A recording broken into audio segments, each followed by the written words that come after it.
Good morning. ఈరోజు నేను కొబ్బరి అన్నం చేస్తున్నాను.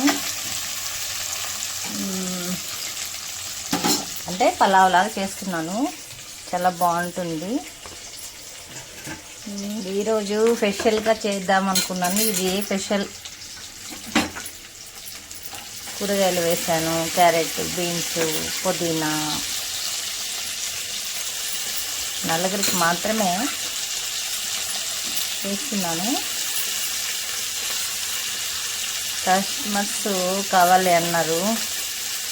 ఒక ముసలి ఆయన ఉన్నారు. ఆయనకి నాకు పళ్ళు లేవు, గట్టిగా చేస్తావేమో పలావ్ అన్నం అన్నారు. పలావ్ అన్నం ఏంటి గట్టిగా ఏది ఉంటుంది అనుకున్నాను. తర్వాత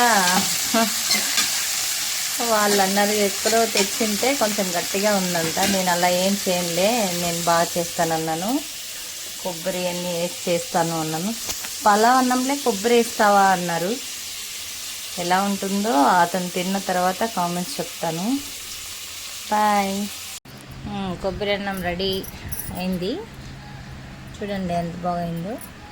చెప్పాను కదా ఇప్పుడే వీడియోలో కొబ్బరి అన్నం చేస్తున్నా అని. ఆయన ఏమో ఎలా ఉడుకుతుంది, గట్టిగా ఉంటుందా అన్నారు కస్టమరు. చాలా బాగా చేశాను. ఆయన పార్సల్ కట్టేస్తాను 2. మేము 2 ప్లేట్లు పెట్టుకొని రండి తిన్నాం. ఈరోజు కొంచెం డల్గా ఉన్నాను, ఎందుకో ఎనర్జీ తక్కువగా ఉంది. మెడిసిన్ వేసుకోలేదు నైటు, అందుకే డల్గా ఉన్నట్టున్నాను.